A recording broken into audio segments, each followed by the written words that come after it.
One, two, three.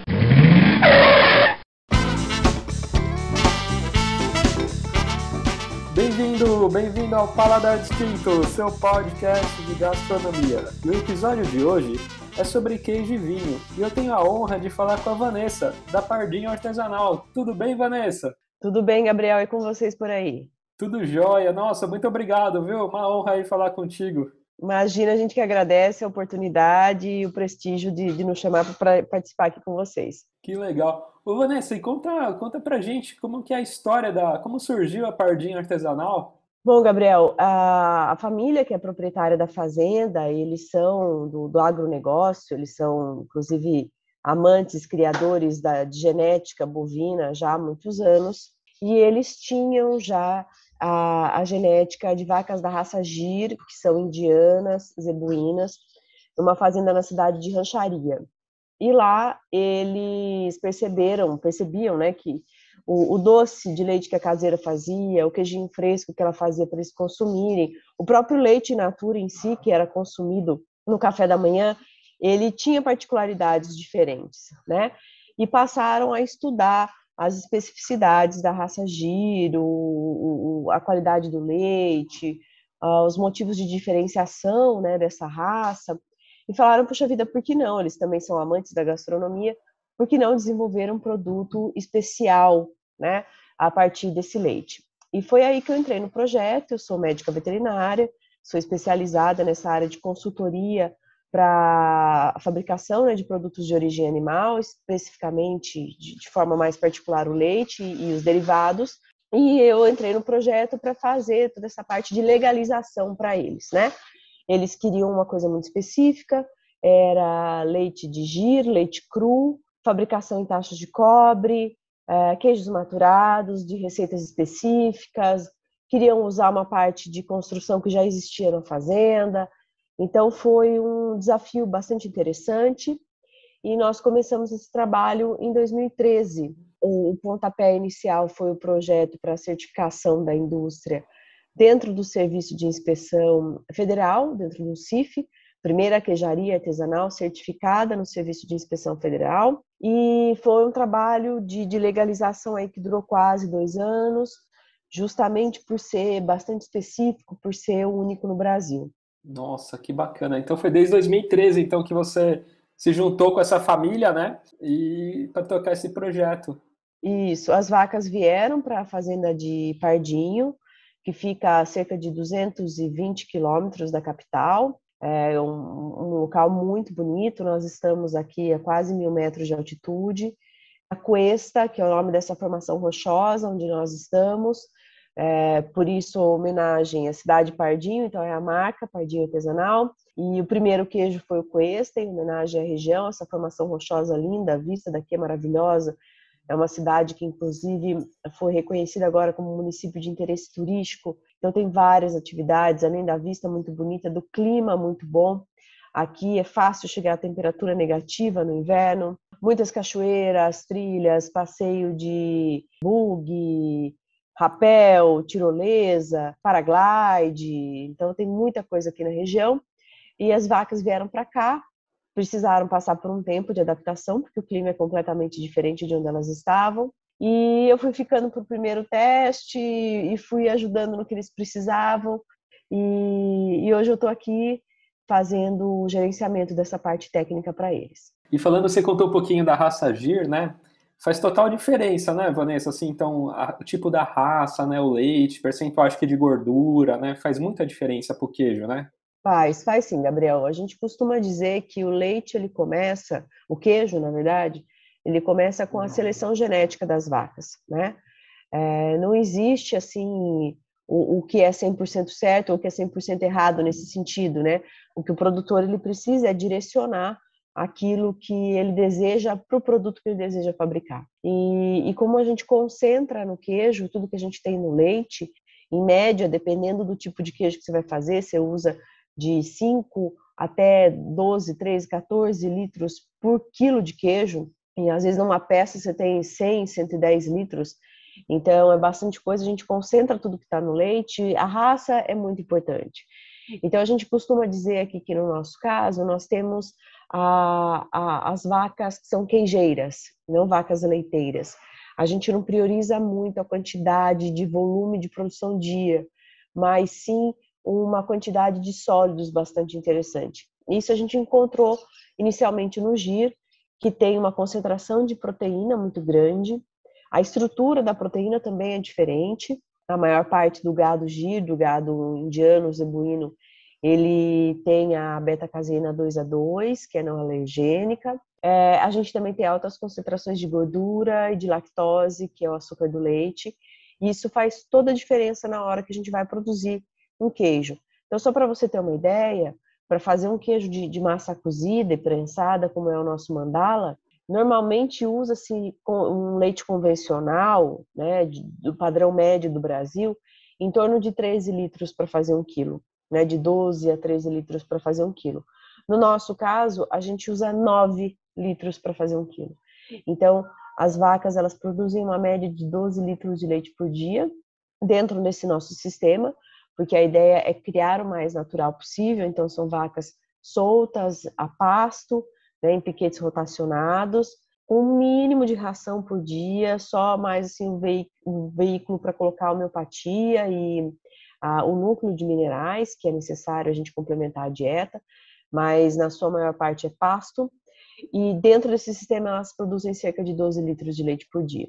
Teriam potencial de produzir mais, com certeza o dobro num sistema diferente, mas a gente prefere que elas produzam menos, mas Sim. com uma concentração maior, já que o nosso objetivo é a produção de derivados, é fazer queijo, né? Então a gente trabalha principalmente com a gir, e como eles são amantes da genética, eles começaram a fazer um trabalho com bastante afinco no Jersey, que é a cruza do gir com o Jersey, que é uma raça europeia. O objetivo nessa cruza é ter animais um pouco menores, mais precoces um pouco na reprodução, que a gente agrega isso do Jersey, incrementando ainda mais a gordura do leite. Então ficou uma cruza bem interessante. E aí hoje a gente trabalha com os 2 leites das 2 raças em separado. Então nós temos o lote de gir, esse lote é ordenhado e esse leite vai para um tanque de armazenamento específico, que é exclusivo da gir, e nós temos o lote das cruzadas, que é o Jersey que a gente trabalha. Então aí a gente tem o leite do Jersey separado. E isso é um estudo que a gente foi fazendo, né? A gente fez vários testes e realmente dá diferença. A diferença, inclusive, é visual. O leite do Jersey, ele tem mais caroteno, é um pouco mais amarelo, então a diferença é nítida. E ao longo dos anos, desenvolvendo esses queijos de receitas exclusivas, nós direcionamos o leite de gir para fazer o queijo Questa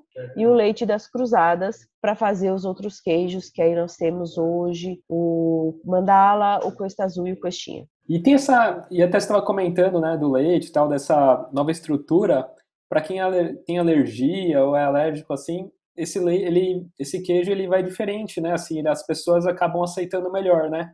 Na verdade a gente tem 2 coisas que são bastante abordadas nessa questão nutricional.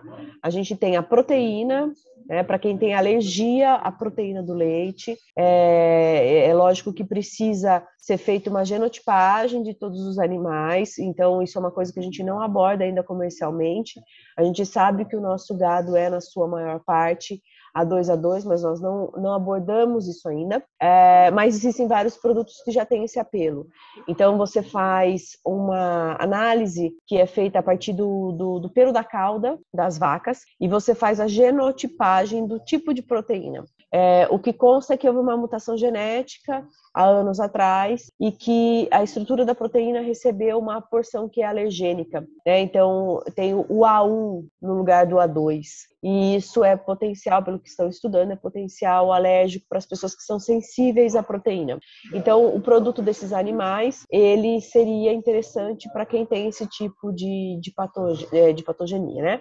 No caso da lactose, tem muita gente que é intolerante e aí há essa confusão que às vezes acontece de alergia com intolerância. Quem é intolerante à lactose não produz ou produz muito pouco a lactase, que é a enzima que quebra a lactose. A lactose é um açúcar muito grande que não consegue ser digerido e absorvido diretamente pelo intestino sem essa enzima que é produzida pelo organismo, que é a lactase. Então, a lactase quebra a lactose em porções bem menores Isso faz possível a digestão dela. As pessoas que são intolerantes não produzem, como eu disse, ou produzem pouco. Então, esse açúcar ele fica no intestino, é uma molécula grande que não é absorvida, acaba fermentando, então a pessoa tem transtornos gastrointestinais, como diarreia, vômito, gases, né? E é por isso que as pessoas, quando querem consumir algum produto que tem lactose, acabam tomando a lactase antes. No nosso caso, todos os queijos são zero lactose, mas é um processo que acontece naturalmente, a gente não faz isso de forma artificial. O que ocorre é que durante a maturação, os micro-organismos vivos que estão ali dentro, eles vão, para sobreviver e se multiplicar e produzir compostos aromáticos, ajudar na textura, né, no sabor, no aroma, eles precisam de substratos para viver. Né? Então, muitos usam a lactose. Então, esse açúcar já é digerido no processo natural de maturação dos queijos. Por isso que todos são zero lactose naturalmente. Caramba, que bacana. Muito legal isso daí. E, Vanessa, e tem essa dúvida, né? Assim, conta um pouquinho, porque os queijos da Pardinho, eles são de leite cru, né? Qual que é a diferença, assim, de um queijo de leite cru e de um queijo pasteurizado? Bom, Gabriel, vamos lá. O leite cru é o leite do jeito que sai da vaca. Ele não passa por tratamento térmico nenhum. A pasteurização, ela é um processo de aquecimento que normalmente vai de 65 graus Celsius por meia hora, mas também pode ser a pasteurização rápida, que é em torno de 75 graus por 15 a 20 segundos. E o leite UHT, ele vai numa temperatura maior ainda. Ele precisa até de um estabilizante térmico para ele conseguir chegar nessa temperatura sem talhar. Ele vai a 145 graus. Esses processos térmicos de pasteurização e de UHT, eles têm como objetivo deixar o leite mais seguro, tá? Então, você aquece, nesse aquecimento você mata a maior parte dos micro-organismos que existe. Então, se tem alguma doença, alguma coisa que vai fazer mal ao consumidor, isso morre, e aí você refrigera rapidamente para que não haja recontaminação do leite. No caso do leite pasteurizado, você tem aí a eliminação de cerca de 99,8% dos micro-organismos, se o pasteurizador está bem eficiente. E no UHT, você tem uma eficiência maior de 99,99%. Um ou outro micro-organismo que sobrevive apenas se tiver um tipo de proteção natural, que a gente fala que é o micro-organismo esporulado. Mas mesmo assim é mais difícil. Por isso que o leite UHT consegue ficar fora da geladeira. Só abrindo parênteses. A questão, Gabriel, é que esses processos térmicos, eles não são seletivos. Então, eles matam tudo que tem no leite. Entendi. Tá? Tanto as bactérias boas quanto as bactérias ruins. E eles também desnaturam muitos nutrientes. Então, quando você faz o processo de pasteurização, por exemplo, você precisa necessariamente fazer a adição de cloreto de cálcio, que é a reposição de cálcio que é perdido nesse aquecimento. E se vocês observarem, a maior parte do leite UHT, ele é enriquecido com vitaminas, mas porque ele perdeu no processo de aquecimento, então a indústria acaba repondo. No caso do leite cru, a gente mantém a flora natural e os compostos naturais do leite. Mas isso é bastante complicado e é necessário que o queijeiro, né, e a fábrica que trabalha com leite cru, ela tenha bastante cuidado, porque você precisa fazer um trabalho muito bem feito, com muita consciência e com muita responsabilidade, para que a flora benéfica seja permanecida, né, que ela tenha permanência no leite e que você combata a flora que é ruim. Então, é perfeitamente possível trabalhar com leite cru de forma segura, mas tem muita fábrica que não quer, porque realmente tem os seus dois lados, né? É muito fácil de você ter um desvio, por exemplo. Então, aqui na Pardinho, a primeira coisa que foi feita foi uma certificação da fazenda para livre de brucelose e tuberculose. Nem fazia queijo ainda, e a fazenda já estava nesse processo de certificação. Aqui no estado de São Paulo, são cerca de 7 fazendas apenas que têm essa certificação, e nós somos uma delas. Isso é importante para garantir a sanidade do rebanho, porque essas duas doenças, tanto a brucelose quanto a tuberculose, elas acontecem nas vacas e elas são transmitidas comprovadamente para o ser humano e para os outros mamíferos que se alimentarem desse leite ou desse queijo feito com leite cru. Então, é muito importante garantir a sanidade desses animais. Num outro ponto, também é muito importante que o leite seja próprio da propriedade, né? Porque você consegue usar ele mais fresco e mais rápido. Você imagina só que numa grande indústria que recebe leite de 300, 400 produtores, esse leite ele fica até 2 dias na fazenda, aí ele vai, passa por uma mangueira, uma bomba e vai para um tanque de caminhão, aí ele viaja, daí ele chega lá na indústria, aí ele vai passar por outra mangueira, por outra bomba, por um resfriador, vai para um outro tanque junto com outros leites. Às vezes você tem leite assim com até 4 dias de ordenha, né, para ser utilizado. Tanto que essas grandes indústrias dificilmente trabalham com leite cru, porque é difícil você conhecer todas as vacas, de todos os produtores, e é muito difícil de você controlar todo esse processo. Fora que nessa questão da refrigeração, nesse tempo de refrigeração, você ainda tem micro-organismos que crescem na temperatura de 4 graus, por exemplo. Se você usa o leite cru com esses micro-organismos, você tem uma maturação completamente diferente, né? Então, é bastante importante a sanidade do leite, o uso rápido desse leite e o controle de qualidade, que isso é um diferencial, modéstia à parte, aqui da Pardinho. Quando eu vim para esse projeto, eles foram muito enfáticos em dizer, olha, nós queremos produzir queijo artesanal, queremos produzir queijo de leite cru e queremos que você nos ajude a encontrar o caminho para fazer essa produção artesanal de forma segura, certificada, analisada. E aí que a gente brinca, né, que Pardinho é tecnologicamente artesanal, porque todo o nosso trabalho é manual, mas nós lançamos mão do que há de tecnologia disponível e proporcional ao nosso tamanho para garantir a qualidade desse leite. Então aqui, Gabriel, a gente faz um treinamento de todos os colaboradores que trabalham na ordenha, nós fazemos análises diárias dentro da ordenha, de cada teto, de cada vaca, antes das 2 ordenhas, que são 2 ordenhas por dia, para fazer uma triagem dessas vacas. Esse leite ele vai para um tanque de armazenamento, onde ele fica reunido, e o leite só sobe para fazer queijo se a analista do laboratório, nós montamos um pequeno laboratório, se ela faz a análise e constata que o leite está dentro dos padrões nossos para utilização, tá certo? Tem uma análise só que não fica pronta no dia, que é a microbiologia. A gente faz análise microbiológica, faz a cultura microbiológica do leite diariamente e demora de 24 a 48 horas para sair, mas nessas 24 a 48 horas o queijo ainda está nas dependências de produção, fazendo etapas do seu processo, como pré-maturação e salga. Então, a hora que sai o resultado dessa microbiologia, a gente ainda está com o queijo na parte de cima, então a gente consegue direcionar, olha, esse queijo tem potencial de maturação ou não, tá? Com uma série de outros controles de processo do queijo que a gente faz também. Então, só desce queijo para maturação se o queijo tem potencial e se o queijo está seguro para maturar. E mesmo depois disso, antes de fazer a liberação de lote, a gente sempre tem uma peça que a gente chama de peça sentinela. A gente corta essa peça para avaliar sensorialmente, né, do ponto de vista também visual, e para fazer análise. Então, só sai queijo daqui que está aprovado. E nessa questão que eu falei de estar em cima e estar embaixo, só para esclarecer para o pessoal que não nos conhece aqui, como a ideia dos proprietários ela aproveitar uma estrutura já existente, nós tínhamos uma estrutura em cima e embaixo, logo ao lado, existiam silos de trincheira, que são espaços, imaginem um retângulo aberto dentro da terra, né, com a parede de alvenaria, e um trator entrava ali dentro para fazer a silagem, que é uma forma de conservação do alimento dos animais que viviam aqui na fazenda anteriormente a esse processo do leite. Como esses silos não seriam mais utilizados, porque dentro da alimentação dos nossos animais nós não usamos nenhum tipo de alimento fermentado, né, nas vacas de leite, e como estava já dentro de uma área que seria de produção, nós aproveitamos esses silos como estruturas subterrâneas para maturação de queijo, tá?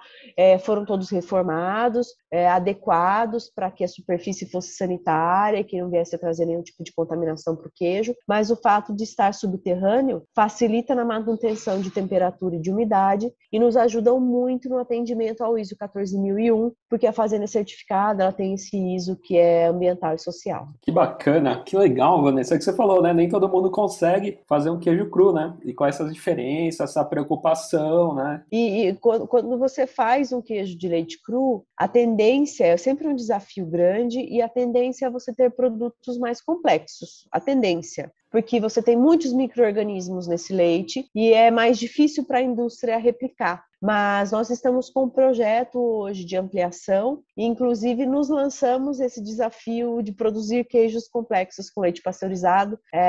Não vamos mexer nas receitas já existentes, seria uma linha de produtos mais frescos. Hoje a legislação obriga, isso é uma das coisas que a gente controla também, que a maturação seja acima de 60 dias para leite cru, e a gente está fazendo alguns testes de produtos mais frescos com leite pasteurizado, estamos tendo bons resultados. Então, gente, não é cru é melhor, ou leite pasteurizado é ruim, queijo de leite, não é nada disso. tá? O que vai é muito da técnica de quem fabrica, mas só justificando aí a pergunta do porquê o objetivo do leite cru, né? Então, como o inicial desse projeto era evidenciar o terroir da região, porque assim como no vinho, na cerveja artesanal, o leite tem terroir, né? Então, o clima influencia, a qualidade da água, o pasto. A gente faz muito essa analogia com a variedade da uva, com o tipo de solo que a uva está, o que ela vai absorver de minerais. Então, aí a gente tem o que a vaca vai absorver na forrageira, né, na grama que ela come, e também na água que ela bebe, no clima que ela vive. Tudo isso seleciona os micro-organismos que vão para o leite cru. Como eu disse, a complexidade no trabalho de leite cru é maior. E o que você falou, né? Traz às vezes sabores, né? Experiências assim, às vezes distintas, né? É o que você falou, não tem errado, né? Não tem certo e errado, mas tem sabores diferentes, né? O melhor queijo é aquele que você gosta, antes de mais nada, né? Exatamente. Mas tem todo um diferencial aí de produção que às vezes o consumidor realmente não tem conhecimento para identificar na hora que ele pega o queijo na prateleira. Ô, Vanessa, entrando um pouquinho mais aos produtos, né?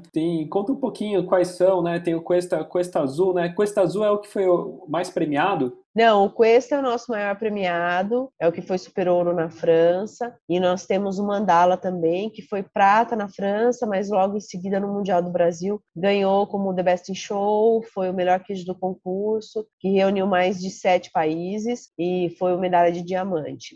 Vou falar um pouquinho sobre eles. O Cuesta é o nosso primogênito, então em homenagem aqui à região, é um queijo de leite cru, massa semi-cozida, casca mofada, 8 meses de maturação. Então, ele fica 8 meses em prateleiras de madeira, com cuidados semanais. Queijo que tem um adocicado muito pronunciado, bem equilibrado de sal, um adocicado bem interessante, com notas de amêndoas, de nozes. Casca, como é mofada, ela tende a ir mais para madeira, para o fungo, para o cogumelo, umas notas mais terrosas. O Mandala foi o segundo queijo desenvolvido. São peças de 10 a 12 quilos, é um queijo bem grande. Ele é leite cru, massa cozida e prensada, então são queijos que vão para a prensa depois, e a casca dele é lavada. Então a gente faz uma solução de micro-organismos vivos, como se fosse um Yakult que a gente produz aqui, e essa solução ela é usada para lavagem da casca.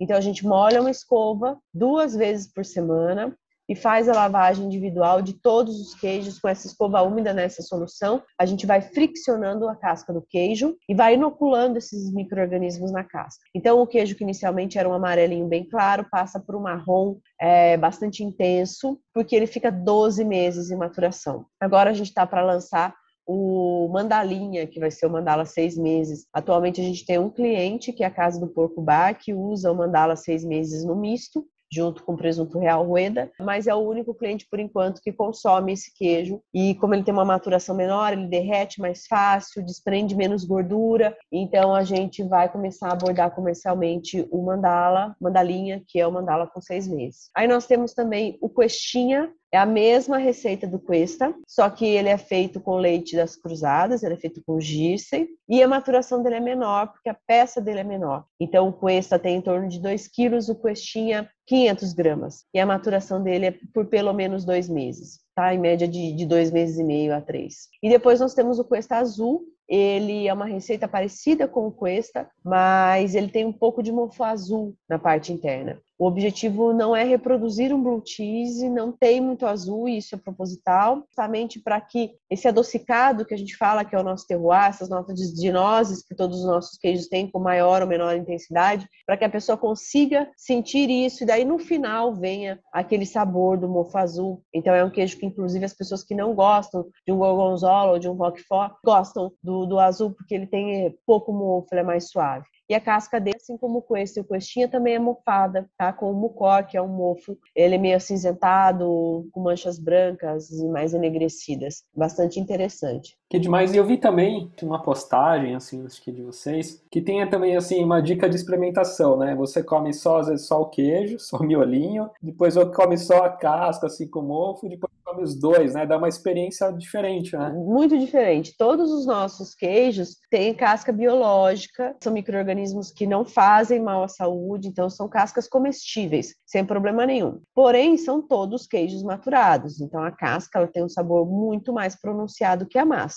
Por isso que a gente recomenda que o consumidor consuma a massa primeiro, para que ele sinta como é o queijo por dentro e que depois ele faça a experiência de sentir os aromas, ver a aparência e provar, para quem deseja provar a casca também, porque a casca faz parte do queijo. Essa questão, né, que as pessoas falam, mas não pode comer a casca, tem que tirar, vem muito dos queijos industriais que tem tratamento de casca. Então, quando você pega, por exemplo, parmesão uruguaio ou argentino que tem a casca preta, aquilo ali não é natural, é uma resina que tem um antifúngico chamado natamicina, justamente porque esse queijo não é para mofar, né? Então, se passa um produto que não deixa ele mofar, e aquela resina protege a casca, inibe que você tenha rachaduras, etc. Então, a casca preta não é uma coisa legal de você comer, porque ela tem um antifúngico. E a mesma coisa acontece com outros queijos que têm resina, né? Que com antifúngico. No nosso caso, são todas cascas naturais probióticas. Então, elas podem ser consumidas sem problema, elas fazem parte da experiência do queijo. Então, quem provar, por exemplo, a casca do mandala vai sentir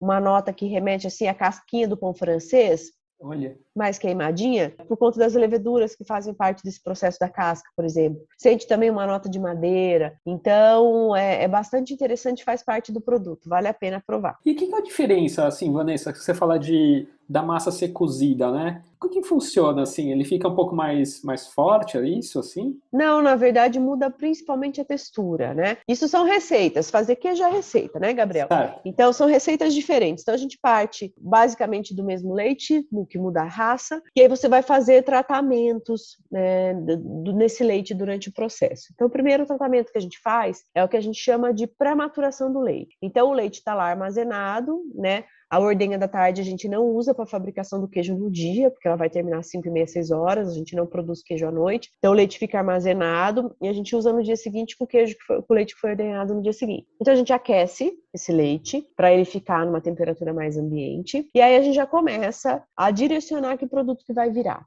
né? Então, os micro-organismos que estão no leite, eles têm o que a gente chama de temperatura ótima de crescimento. Então, a gente precisa dar um lugar para eles, que no caso é o taxa de fabricação, a gente precisa dar nutriente para eles, que tem no leite, e a gente precisa da temperatura que eles gostam. Isso faz com que os micro-organismos sejam ativados e já comecem a se dividir, a se multiplicar. E eles são importantíssimos, sem eles a maturação não acontece. Cada queijo tem o seu tempo, temperatura para fazer essa pré-maturação. Depois disso, a gente faz a adição do coalho ou do coagulante, que é a substância que vai fazer o leite se transformar na coalhada. Para quem não conhece, para quem nunca viu, fica como se fosse um pudim, um flan, né, dentro do tacho. Então, se você tem 500 litros, forma um pudim de 500 litros, uma coisa só, tá? Uma gelatina de leite. Aí essa gelatina, ela precisa ser, né, essa coalhada, ela precisa ser tratada, ela precisa ser mexida, né? Porque não dá para a gente simplesmente jogar ela dentro de uma forma. Então, essa coalhada, ela é cortada em grãos. E o tamanho desse grão varia de acordo com o produto que você quer. Para quem está escutando a gente entender,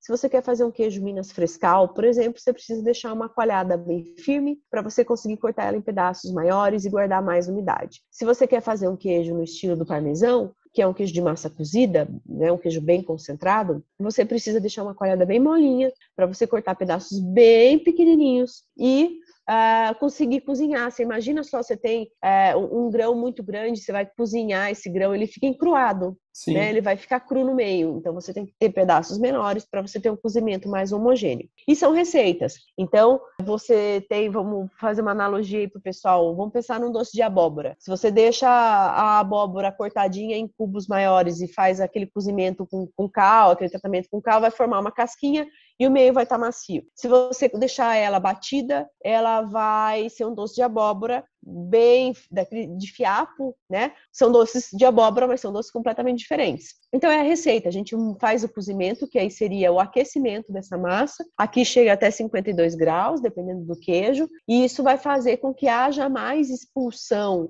de soro. Soro é a parte líquida do leite, então você separa o que é sólido da parte líquida e você tem daí essa massa possível de ser prensada. Porque você imagina se pega um queijo Minas Frescal, você vai pôr um peso em cima dele, não aguenta, ele vaza para fora da forma, né? Então, no caso de queijos de massa cozida, e eu vou dar alguns exemplos para o pessoal que está ouvindo, parmesão é massa cozida, gruyère, raclette, emmental, gouda, são temperaturas diferentes, mas você tem cozimento de massa. Isso muda a textura, tá, do queijo, muda o produto e permite que você faça algum tipo de prensagem nele, te dá estrutura para prensagem, tá? Esse soro que sobra, só para como observação, ele ainda é muito rico em nutrientes. Você ainda tem proteína, você tem um pouco de gordura, você tem sais. E esse soro, normalmente, ele é a base para a fabricação de ricota, para a fabricação de bebida láctea. Quem produz em quantidade faz a secagem desse soro, que vai virar o whey protein, que é usado por atletas, tá? É um produto muito rico, que não pode, de forma alguma, ser despejado no meio ambiente, porque ele vira poluente, justamente por ter bastante nutriente. Aqui, na Pardinho Artesanal, a gente não usa o soro para fazer nenhum tipo de produto na queijaria, mas ele vira um produto completamente diferente, uma vez que a gente faz a utilização desse soro para a criação de suínos. Nós temos um projeto de resgate suínas brasileiras, porco preto, criado solto, no mesmo conceito aqui das vacas. Então, são animais criados soltos, pastando, expressando seu comportamento, no caso do porco, fuçando mesmo na terra, comendo brotos, insetos, forrageira, porque a gente planta, comem amora, na época que tem amora eles adoram. Eles ficam focinhando assim na moreira para os frutos caírem e se alimentando de soro, tá? Então, isso dá uma característica de carne completamente diferente, né? Essas raças são raças mais antigas, que são descendentes do porco preto ibérico, que é utilizado para fazer o presunto cru de belota. São animais que têm bastante marmoreio na carne, a coloração da carne é completamente diferente, uma cor mais escura, parece inclusive carne bovina quando você olha, sabe? Que ela é muito avermelhada e o sabor é incrível. Então, a gente utiliza o soro, que é um subproduto da fabricação dos queijos, para a criação de um outro produto, que é a carne de porco. Ô, Vanessa, e tem a parte de vinhos também, né? Vocês estão produzindo vinhos naturais, né? Acaba como sendo um complemento da gastronomia, né? Quando você vai fazer queijo, você vai fazer carne suína, o vinho acaba sendo um complemento de todo o processo, essa questão da harmonização, né? Então, a gente começou um projeto de fabricação de vinhos, a uva é comprada, né? Nós fizemos uma seleção dos fornecedores, é tudo feito no Rio Grande do Sul, né? Então, a uva é comprada e nós temos uma parceria com uma vinícola registrada e também no Rio Grande do Sul, e a gente faz a produção lá. A gente terceiriza a produção lá. Então, a gente faz como se fosse um arrendamento de uma áreazinha de produção deles e a gente faz a produção dos vinhos lá.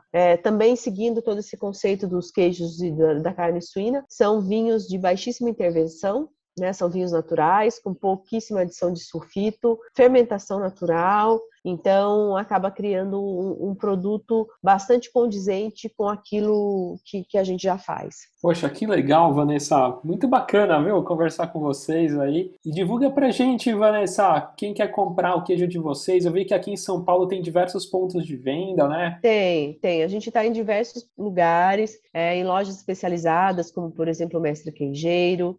Estamos no Santa Luzia, no Samarché, mas nós também temos o nosso canal direto de venda. Tá? A pandemia, meio clichê falar isso, né? Mas a pandemia fez com que a gente se reinventasse e até então nós atendíamos muito a pessoa jurídica, né? Nós temos vários restaurantes trabalhando com os nossos queijos, inclusive em São Paulo, mas a gente começou a atender principalmente pessoa física na pandemia. Então, nós montamos um pequeno centro para distribuição desses produtos, para permitir que esses produtos chegassem ao consumidor de uma forma mais facilitada, com uma logística diferenciada. E o nosso site é poliartesanal.com.br. E esse facilitador de distribuição foi desenvolvido não só para atender os produtos da Pardinho, como para atender também produtos parceiros. Então, lá o pessoal vai encontrar, além dos nossos queijos da carne suína, vai encontrar também geleias artesanais feitas por um parceiro nosso, que também tem a mesma filosofia que a gente, em Avaré, que é bem próximo aqui de Pardinho. Também vai encontrar um gin bastante especial e outras parcerias, café daqui da região, do Sítio Daniela, que já foi muito premiado, que é inclusive nossa vizinha aqui na Cuesta. Então, a gente reuniu produtores que precisavam de auxílio nessa distribuição, nesse momento difícil, que foi o começo da pandemia, e criamos a Poli Artesanal. Então, vocês também conseguem fazer a compra dos nossos produtos através do site. Para quem preferir mídias sociais, estamos no Instagram, @pardinhoartesanal e @poliartesanal, e estamos à disposição para atender a todos que quiserem. Que legal, que bacana. Eu queria deixar um agradecimento aqui, a chefe Angélica Vitali, né, nos apresentou e, poxa, chefe, gravei um episódio com ela também. Quem não escutou sobre gastronomia molecular, faço o convite e super obrigado aí, agradecimento aí à Angélica. A Angélica é uma querida, é uma grande amiga, que o mundo do queijo... Eu já conheci a Angélica porque eu fiz um curso de gastronomia, tive aula com ela, mas o mundo do queijo nos aproximou e ela é, inclusive, vizinha nossa aqui também. Verdade. É uma querida e agradeço muito ela por toda a ajuda de divulgação dos nossos produtos. Muito legal. Obrigado, viu, Vanessa? Imagina, Gabriel, eu que agradeço. Obrigada por tudo. A gente está à disposição para o que vocês precisarem. Sucesso no canal. Obrigado. Tchau, tchau. Tchau, tchau.